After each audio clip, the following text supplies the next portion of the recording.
ஐயனின் காடு ஆனந்த வீடு திறக்கலாச்சே தீபங்களோடு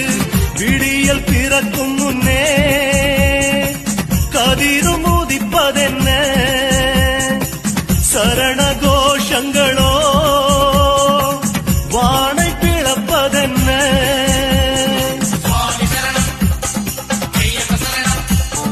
18 படி மீது ஏறிடுவார்